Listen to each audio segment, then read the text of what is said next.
सामने है। एनडीए को 378 अधिकतम सीटें मिलती हुई नजर आ रही हैं। इंडिया गठबंधन को अधिकतम 169 सीटें मिलती हुई नजर आ रही हैं और अन्य के खाते में अधिकतम 23 सीटें जा रही हैं, यानी जो बहुमत का आंकड़ा है उससे काफी ज्यादा ऊपर एनडीए यहां पर नजर आ रहा है।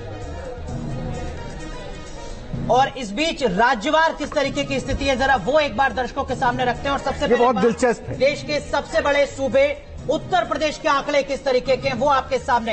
80 सीटें उत्तर प्रदेश में, कहा जाता है दिल्ली का रास्ता यूपी से गुजरता है। 67 सीटें भारतीय जनता पार्टी और उनके सहयोगी दलों को मिल रही है। समाजवादी पार्टी सिर्फ 9 सीटों पर सिमट रही है और उसकी सहयोगी कांग्रेस को सिर्फ 1 सीट। और अदर्स में बाजरा स्पष्ट कर दूं, others BSP Bahujan Samaj party का ये आंकड़ा है जिसमें 3 सीटें बीएसपी लेती हुई दिख रही है, कांग्रेस में एक।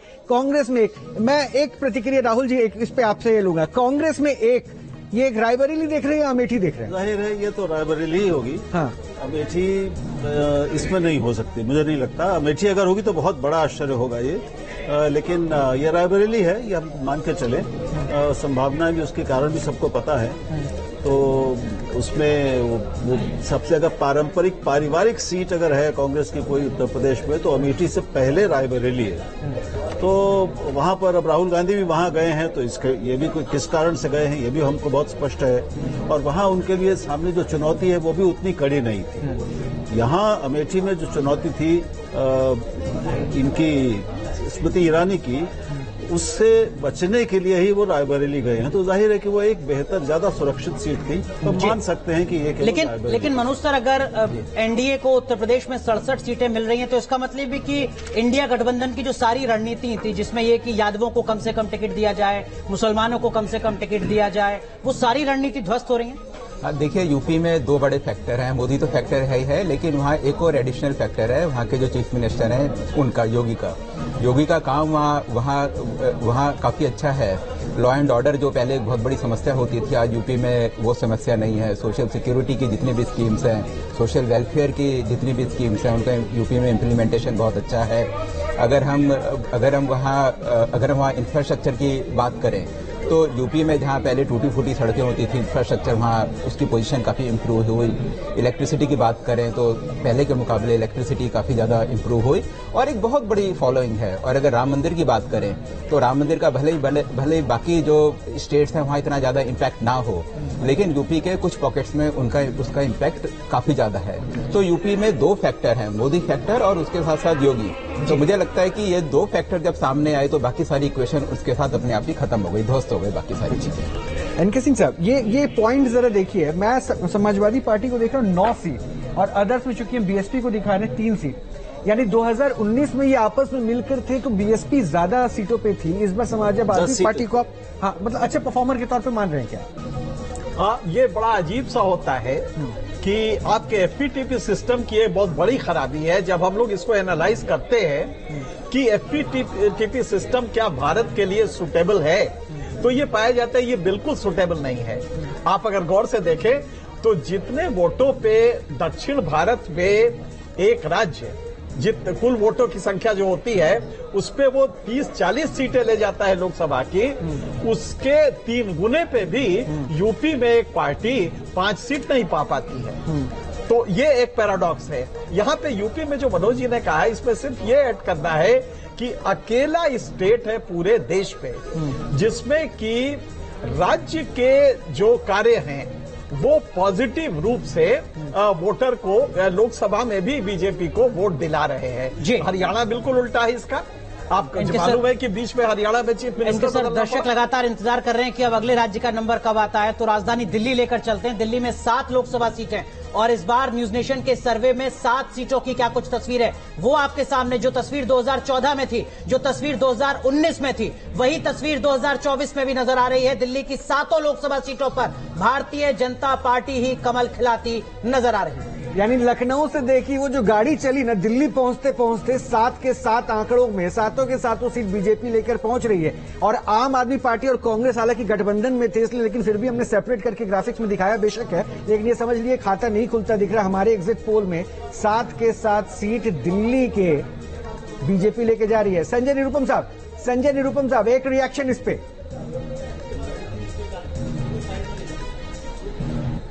देखिए, दिल्ली में पिछले 2 चुनावों से आप नतीजे देख रहे हैं। राज्य के चुनाव में संजय जी माफ कीजिएगा, मैं आऊंगा आपके पास। जरा दर्शकों को उत्तराखंड और दिखा दें। उत्तराखंड में 5 लोकसभा सीट हैं, 5 पर ही कमल खिल रहा है। इस वक्त की बड़ी खबर, न्यूज नेशन के सबसे बड़े सर्वे में उत्तराखंड राज्य के आंकड़े आपके सामने। 5 लोकसभा सीट पर भारतीय जनता पार्टी जीत रही है। जी संजय जी कंप्लीट कीजिए। इसमें सभी का लेटेस्ट दे रहे हैं। देखिए, उत्तराखंड हो या दिल्ली हो, ये साफ साफ दिख रहा है कि नरेंद्र मोदी जी के नाम पे जो वोट है वो वोट कमाल कर रहा है। एक व्यक्ति पिछले 10 वर्षों से सत्ता के शिखर पे है, बावजूद इसके उनकी लोकप्रियता में कोई कमी नहीं आ रही है और उनका जो कनेक्ट है लोगों के साथ वो जबरदस्त है। अरविंद केजरीवाल जेल से निकलने के बाद दिल्ली में जिस प्रकार का दुष्प्रचार करते हैं, जिस प्रकार के आक्रामक रुख लेते हैं, उससे उनको बड़ी उम्मीद जगी थी और उनके साथियों को भी उम्मीद जगी थी कि शायद वो खेल पलट देंगे। लेकिन मेरा मानना है कि जैसे पिछले 2 चुनावों में मोदी के नाम पे दिल्ली के लोगों ने वोट दिया और 7 के 7 एमपी उनको चुन करके दिए, इस बार भी 7 के 7 एमपी सांसद अगर भारतीय जनता पार्टी को मिलते हैं तो चौंकना नहीं चाहिए। ये बात स्थापित करता है कि अरविंद केजरीवाल भ्रष्टाचार के आरोप में जेल में हैं, जेल जा रहे हैं दोबारा, मतलब उनकी जमानत खत्म हो रही है। दूसरी बात यह है कि जो पार्टी भ्रष्टाचार के नाम पर पूरे देश में कैंपेन लेके आती है और यूपीए की सरकार का पूरा बेड़ा गर्क कर देती है, वह पार्टी में काम करने वाले लोग खुद भ्रष्टाचारी हैं, वह स्थापित हो जाता है। और तीसरी प्रमुख बात यह है कि कोई कितना भी बोल ले, कितना भी झूठ बोल ले, आखिरकार प्रधानमंत्री नरेंद्र मोदी की जो इमेज है, उनके नाम पे जो एक लोगों का जो एक जुड़ाव है या फिर उनके नाम पे जो एक वोट है, वो वोट आज भी इंटैक्ट है, जिसका नतीजा आपको दिल्ली और उत्तराखंड में साफ-साफ दिख रहा है, जो कि आगे आने वाले दिनों में देश का अलग-अलग कांग्रेस पार्टी बीजेपी जीत रही है, कांग्रेस हार रही है। इसके पीछे क्या वजह नजर आती है आपको? क्या एक रणनीति ये भी है कि बीजेपी ने अपने जो तमाम बड़े नेता हैं उनको भी जमीन पर उतारा, जैसे अनिल बलूनी? देखिए, ऐसा है कि बीजेपी ने अपनी पूरी ताकत तो वहाँ लगाई, प्रधानमंत्री वहाँ गए, योगी जी वहाँ गए, लेकिन इसके साथ ही साथ अगर जो बीजेपी का जो मेन एजेंडा है एक नेशनलिस्ट वाला, तो उत्तराखंड में क्या है कि काफी ज्यादा लोग वहाँ आर्मी में हैं, तो एक जो राष्ट्र तो ऐसे में जो नेशनलिस्ट फीलिंग होती है वो वहाँ के लोगों में काफी है। तो यही कारण है कि लोकसभा में अगर आप देखेंगे, चाहे वो पिछला लोकसभा इलेक्शन हो या उससे पुराना लोकसभा इलेक्शन हो, तो बीजेपी को वहाँ लोकसभा में ज्यादा सीटें मिलती हैं। जी, मध्य प्रदेश और छत्तीसगढ़ के भी आंकड़े हम दिखा देते हैं, चर्चा हम लगातार करते रहेंगे, क्योंकि देखिए जिस तरह से जहां जहां पे उम्मीद बीजेपी लेकर चल रही थी, क्या उस उम्मीद के सारे वो उड़ान भर पा रही है? बीजेपी 28, मध्य प्रदेश के ये आंकड़े हैं, बीजेपी 28, कांग्रेस का यहाँ खाता खुलता दिख रहा है 1। वो कौन सी सीट? छिंदवाड़ा।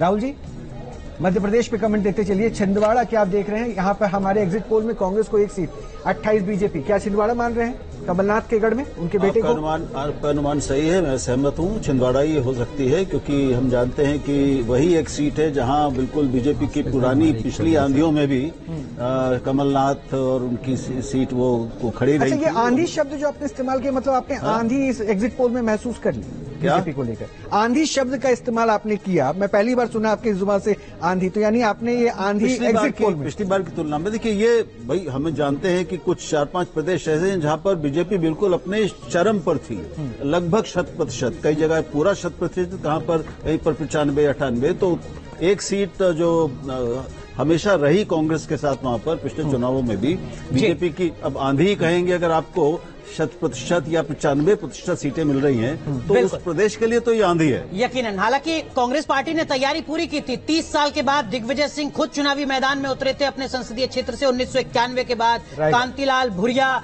मानकर चल रहे थे कि वो जीत जाएंगे, लेकिन यहां लगता है कि सिर्फ एक ही सीट पर खाता है। हमारे साथ सुब्रत पाठक साहब जुड़ गए हैं। सुब्रत साहब, आपको आप शुभकामनाएं भी देंगे, लेकिन उससे पहले जरा छत्तीसगढ़ के आंकड़े एक बार जरा दिखा दें अपने दर्शकों को। छत्तीसगढ़ की तस्वीर किस तरीके की है? देखिए, छत्तीसगढ़ में कुल सीटें 11 और 11 में 10 सीटें भारतीय जनता पार्टी जीत रही है और 1 सीट वो जिस पर कांग्रेस पार्टी यहां पर जीतती हुई नजर आ रही है। तो छत्तीसगढ़ में 11 में से 10 सीटें भारतीय जनता पार्टी के खाते में जा रही है। सुब्रत पाठक साहब, हमने उत्तर प्रदेश का आंकड़ा भी दिखाया था, 67 सीटें भारतीय जनता पार्टी जीत रही है। सुब्रत पाठक साहब का भी नाम उसी में है?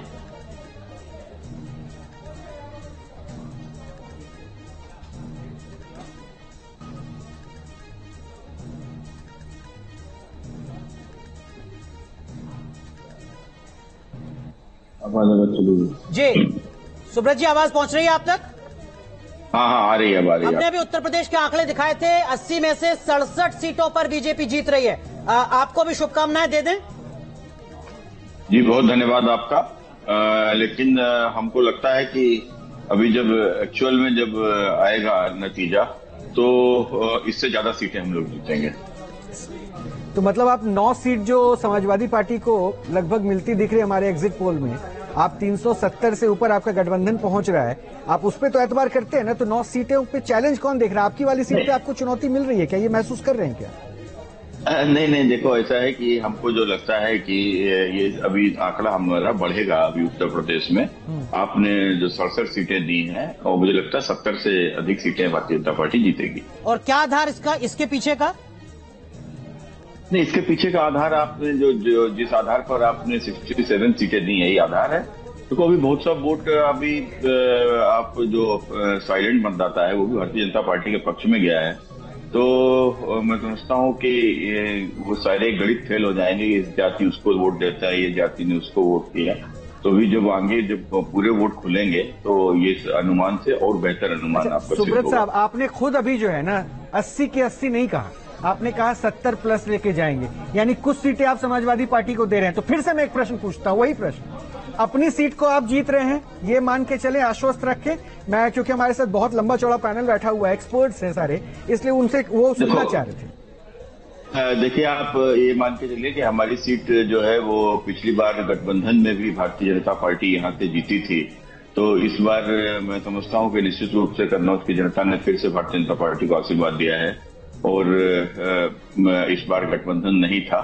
तो भारतीय जनता पार्टी को निश्चित रूप से यहाँ पर प्रधानमंत्री श्री नरेंद्र मोदी जी को प्रधानमंत्री बनाने के लिए कन्नौज की जनता ने भी आशीर्वाद दिया है। इनके सर जो भरोसा सुब्रत पाठक दिला रहे हैं, इसके पीछे कोई वजह आपको भी नजर आती है? हालांकि समाजवादी पार्टी ने अपनी रणनीति बेहतर बनाई थी, जैसा मैंने कहा, यादवों को कम से कम टिकट, मुसलमानों को कम से कम टिकट, कोशिश ये कि सारी जातियों को जोड़ सकें, लेकिन वो ध्वस्त नजर आ रहा है। अनुराग, इसमें 2 फैक्टर्स हैं। एक तो बात इसमें कोई दो राय नहीं है कि अकेला राज्य है जहां पे राज्य के अपने इन्फ्लुएंस को, राज्य के जो अपने काम है उसका पॉजिटिव इम्पैक्ट नेशनल इलेक्शन में पड़ रहा है, लोकसभा चुनाव में पड़ रहा है। Law and order, comparatively organised crime को अगर आप लेंगे तो लॉ एंड ऑर्डर बेटर हुआ है, डिलीवरी फास्ट हुई है, क्योंकि राज्य के पास सिर्फ डिलीवरी होता है, प्रोग्राम्स तो केंद्र के होते हैं, डिलीवरी राज्य करता है। तो यूपी में वो डिलीवरी अच्छी हुई है, इसमें कोई दो राय नहीं है। और ओवरऑल एक इमेज बनी है, अयोध्या में राम मंदिर बना, ये पॉजिटिव हो सकते हैं। लेकिन शायद जो लोग बीजेपी के नहीं समझ रहे हैं वो ये है कि एक अपोजिशन यूनिटी का माहौल अगर कहीं ज्यादा सबसे दिखाई दिया है तो वो यूपी में। आप इसको भूल जाएं कि समाजवादी पार्टी और बीएसपी पिछली बार साथ लड़ी थी, लेकिन इस बार अपोजिशन यूनिटी का जो एक माहौल बना है वो यूपी में रहा है। इसलिए हम ये कह सकते हैं, जो हमारा सर्वे है वो भी यही बता रहा है कि आप पिछले साल का रिटेन करेंगे, बल्कि 3-4 बढ़ेंगे भी। अदरवाइज और ज्यादा बढ़ सकता था, लेकिन ये डिलीवरी चूंकि स्टेट गवर्नमेंट की भी पॉजिटिव गई है और लॉ एंड ऑर्डर वगैरह एक बड़ा फैक्टर रहा है, इसलिए इसका भी फायदा मिल रहा है बीजेपी को, जो कि अन्य राज्यों में नहीं मिलेगा। आप देख रहे हैं हरियाणा में नहीं मिल रहा है, हरियाणा में नकारात्मक है बीजेपी के लिए, जबकि वो शासन में थी, उसके चीफ मिनिस्टर जो थे उनको बदलना पड़ा था। तो हमें लगता है कि कुछ राज्य हैं जहां की राज्य की चीजें नेगेटिव जाती हैं, कुछ राज्य में पॉजिटिव जाती है, यूपी उनमें से एक है। 2 और राज्य दिखा देते हैं, गुजरात और राजस्थान। उसका संजय निरुपम साहब से भी एक प्रश्न रहेगा, गुजरात और राजस्थान में क्या कुछ हो रहा है? तस्वीर देख लीजिए। सबसे पहले गुजरात, 26 सीटें, 26 में 26 बीजेपी के खाते में। ये मान के चल रहे थे मनोज सर, ये मान के चल रहे थे 26 में 26। हाँ, देखिए, वो तो प्रधानमंत्री जी का अपना स्टेट है और वहाँ गवर्नेंस हमेशा से ही ठीक था, तो और वहाँ बीजेपी के सामने कोई बहुत बड़ा चैलेंज है नहीं। अनुराग, राजस्थान का बताइए। बिल्कुल, राजस्थान की तस्वीर क्या कुछ है न्यूज नेशन के इस बड़े सर्वे में, वो जरा आपको बताते हैं। 25 सीटें हैं कुल राजस्थान में और 22 सीटें भारतीय जनता पार्टी के खाते में। कांग्रेस, उसका गठबंधन 3 सीटों पर नजर आ रहा है। 25 में से 22 सीटें यहां राजस्थान में भारतीय जनता पार्टी को मिल रही हैं। राहुल सर, जो चर्चा हम कुछ देर पहले कर रहे थे कि बीजेपी के सामने ये बड़ी चुनौती होगी कि दिल्ली, राजस्थान, मध्य प्रदेश, ऐसे जो राज्य हैं जहां पर लगभग क्लीन स्वीप जैसा किया था, उसको मेंटेन करे बीजेपी, ऐसा नजर आ रहा है सर? हाँ, एक आध सीट का नुकसान उसमें लग रहा है, लेकिन कुल मिलाकर ट्रेंड वही है। राजस्थान में भी वही है, गुजरात में ये अपेक्षित ही था, मध्य प्रदेश में भी अपेक्षित था, उत्तराखंड में भी अपेक्षित था।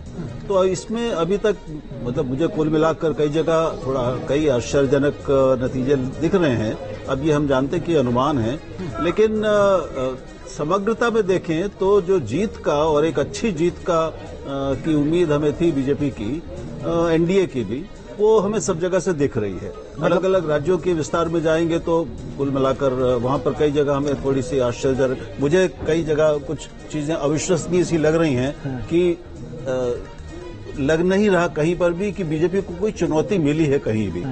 जो रिपोर्ट्स आ रही थी, जो हम सुन रहे थे, जो सर्वेक्षण भी बता रहे थे, वो ऐसा आभास नहीं दे रहे थे। तो अब देखते हैं कि 4 तारीख को क्या निकलता है, अंततः नतीजे क्या। हमने तो वही 40,000 सैंपल्स के साथ 5% एरर ऑफ मार्जिन को सामने रखते हुए अपने दर्शकों के पास राय रखी, और जो दर्शकों पे हमने ऑब्जर्व करके रखा है, इसलिए हमने सामने देखिए कि गुजरात में हमने अगर 26 में 26 दी है, हालांकि 1-2 सीटें हैं, लेकिन उसमें जो मार्जिन है वो बहुत कम है, तो उसमें हो सकता है जो 5% का हमारा एरर मार्जिन ऑफ एरर होता है, उसमें हम इसको ले सकते हैं कि 26 में हो सकता है 1 कम हो या 2 कम हो। हाँ। लेकिन ये बात हमने राजस्थान के बारे में नहीं कही है। राजस्थान के बारे में कम से कम 3 सीट्स का लॉस हो रहा है उनको जी। और उसकी वजह ये कि गंगानगर से धौलपुर तक अगर आप एक बेल्ट देखें उसमें, और ट्राइबल से जो टाई अप हुआ है, ट्राइबल पार्टी से जो टाई अप हुआ है कांग्रेस का, उसका एडवांटेज फर्स्ट फेज में काफी बड़ा कांग्रेस को मिला। बाकी चरणों में नहीं मिला उस तरह से, लेकिन फर्स्ट फेज में उसका एडवांटेज मिला था। तो ये मुझे लगता है कि हमने जो गुजरात के बारे में कहा वो राजस्थान के बारे में नहीं है। ठीक है, मनोज सर आप भी कुछ ऐड करना चाहिए। हाँ जी, देखिए ऐसा है कि अगर हम गुजरात की बात करें और पिछले इलेक्शन की अगर हम बात करें 2019 की, तो 2019 में जो लोएस्ट विक्ट्री मार्जिन बीजेपी का था वो 12% था। तो आप सोच लीजिएगा कि बाकियों का कितना था, 20%, 30%। तो ये विक्ट्री मार्जिन मतलब अगर इतना बड़ा फासला हो कांग्रेस, बीजेपी और कांग्रेस के बीच में, तो ये फासला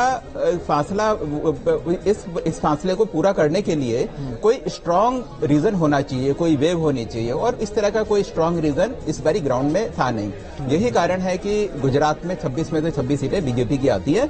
और अगर हम राजस्थान की बात करें तो आपने देखा होगा कि राजस्थान में अनरेस्ट था राजपूतों में, और काफी सारे फैक्टर्स थे।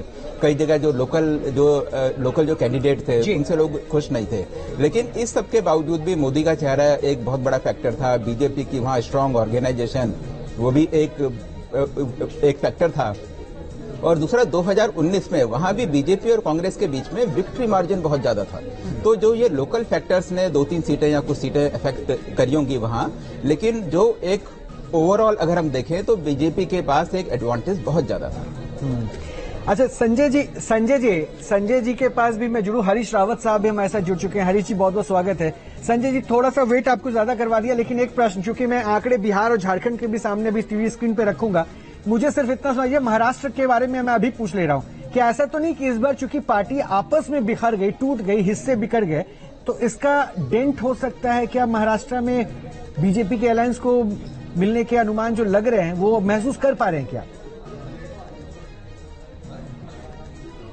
इस प्रकार का एक नैरेटिव बनाने का प्रयत्न किया गया था कि शिवसेना में जो स्प्लिट हुआ या फिर एनसीपी में जो स्प्लिट हुआ, या 2022 में जो बीजेपी के साथ जो अलग अलग दोनों पार्टियां टूट करके बनी, सरकार बनी, उसकी वजह से एक नाराजगी है और उसका फायदा उद्धव ठाकरे या शरद पवार को हो सकता है। मुझे नहीं लगता कि ये बहुत मतलब सत्य के बहुत करीब था। ये एक प्रकार का एक फॉल्स नैरेटिव क्रिएट किया गया था। मेरा ऐसा मानना है कि महाराष्ट्र में एनडीए के हिस्से कोई 40 के आसपास सीटें आ सकती हैं 4 जून को, जब मतपेटियां खुलेंगी, यानी जो मशीन खुलेंगे। तो महाराष्ट्र में एक प्रचार किया गया था, लेकिन प्रचार के बावजूद मेरा मानना है कि क्या हुआ कि शिवसेना जो बची हुई शिवसेना है जिसके प्रमुख उद्धव ठाकरे हैं, या एनसीपी जो बची हुई एनसीपी जिसके प्रमुख शरद पवार जी हैं, उनके पास कोई एक तो और कुछ कहने के लिए नहीं था, दूसरा इंडिया गठबंधन का वो हिस्सा था और उनके पास कोई ऑल्टरनेटिव अरेंजमेंट नहीं था, मोदी का कोई विकल्प नहीं था। तो चूंकि ये लोकसभा का चुनाव है, केंद्र की सरकार बनाने का चुनाव है, इसलिए लोग मोदी के नाम पे वोट दिए कि भाई अगर कुछ ऐसा है भी तो आने वाले विधानसभा चुनाव में हम आपसे फैसला करेंगे, लेकिन अभी हमको मोदी को दोबारा सत्ता में लाने दीजिए। यह मत था, यह भाव था महाराष्ट्र के मतदाताओं का, ऐसा मुझे महसूस हुआ। ठीक है, हालांकि महाराष्ट्र के आंकड़े क्या कुछ कहते हैं वो भी हम दिखाएंगे अपने दर्शकों को। बहुत बहुत शुक्रिया संजय निरुपम साहब जुड़ने के लिए हमारे साथ। हरीश जी, मैं आपके पास आऊंगा, लेकिन उससे पहले दर्शक इंतजार कर रहे हैं कि बिहार और झारखंड के आंकड़े क्या कुछ हैं। जरा बिहार और झारखंड की तस्वीर दिखा दें दर्शकों को। बिहार में कुल सीट है 40। भारतीय जनता पार्टी के गठबंधन को 31 सीटें मिलती नजर आ रही हैं और आरजेडी के गठबंधन को सिर्फ 9 सीटें मिल रही हैं। हालांकि 2019 के मुकाबले बेहतर प्रदर्शन यहां पर आरजेडी गठबंधन अपना मान सकता है, क्योंकि तब सिर्फ 1 सीट ही मिली थी। और अब देखिए झारखंड की तस्वीर क्या है। झारखंड की तस्वीर भी जरा दर्शकों को दिखा दें। झारखंड में कुल 14 सीटें हैं। 14 में से 12 सीटें भारतीय जनता पार्टी जीत रही है। 2 सीटों पर कांग्रेस पार्टी का जो गठबंधन है हेमंत सोरेन के साथ, वो गठबंधन यहां पर जीतता नजर आ रहा है। हरीश रावत साहब, बिहार और झारखंड की तस्वीर तो हमने दिखाई, लेकिन उसके साथ साथ जो ओवरऑल टैली है उसके मुताबिक एनडीए को अधिकतम 378 सीटें और इंडिया गठबंधन को अधिकतम 169 सीटें। 5% का मार्जिन ऑफ एरर भी है। लेकिन आपके हिसाब से अगर यही सच रहता है तो कहां कमी रह गई सर? देखिए, ये जो प्री पोल प्रोसेस शुरू होने से पहले जो सर्वेक्षण थे, करीब करीब ये एजेंसी उसी पर स्टिक की हैं, उसी के चारों तरफ ये आंकड़े हैं। और ये जो 2.5 महीने की पोल प्रोसेस रही है, इसमें बहुत सारे परिवर्तन आए हैं। सबसे बड़ा परिवर्तन यह है कि सामाजिक न्याय की ताकतें, सामाजिक परिवर्तन की ताकतें एकजुट हुई हैं और उन्होंने एकजुट होकर के इंडिया के साथ खड़ी हुई है, हमारे गठबंधन के साथ खड़ी हुई है। उन्होंने एक प्रकार से चुनाव अभियान को नेतृत्व प्रदान करने का काम किया है। पहले चरण के चुनाव में जरा सा धीमी थी गति, लेकिन दूसरे चरण के बाद से तो वो प्रबल रूप से गति पकड़ा है। तो इसलिए ये सारा मत इतना होता है कि जो इंडिया को सरकार में लाता है। और इसलिए हमारा अनुमान यह है, आज भी हमारा अनुमान यह है, और हमारे इंडिया गठबंधन के नेतागण बैठे थे, उन्होंने भी अनुमान बताया है, हम 300 के आसपास सीटें लाएंगे, जिसमें ममता जी जो बंगाल से आएंगे उनके वो भी सम्मिलित हैं, क्योंकि वो भी गठबंधन का हिस्सा है। नहीं सर, जैसे आप अनुमान की बात कर रहे हैं ना, हमने भी सर्वे को कलेक्ट करके अनुमान के सामने रखा। हम ये नहीं कह रहे नतीजा है, हम उसके ऊपर चल रहे हैं। लेकिन सर, इसमें जो दिख रहा है उत्तराखंड में, सर आपके पुत्र भी चूंकि खड़े हैं हरिद्वार से, वो भी नहीं जीत पा रहे हैं। आप वहां मुख्यमंत्री रहे, खुद कैंपेनिंग की जिम्मेदारी संभाली थी आपने। जी देखिए, निश्चित तौर पर उत्तराखंड के अंदर हम 5 सीटों पर अच्छी टक्कर में हैं और मैं समझता हूं उनमें से हम ज्यादा सीटें जीतेंगे। आप देखिएगा, जब ये मतपेटियां खुलेंगी तो जो मेरी आशावादिता है वो सही साबित होगी। लेकिन आपको लगता है कि भारतीय जनता पार्टी के लिए ये सबसे बड़ी उपलब्धि है कि उनके साथ नरेंद्र मोदी जैसा चेहरा है जो इंडिया गठबंधन के साथ नहीं है?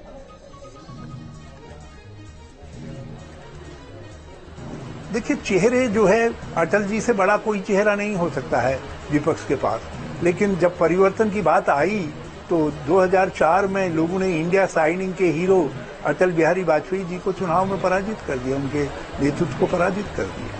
तो ऐसा नहीं है कि मोदी जी उनसे बड़े चमकीले चेहरे हैं।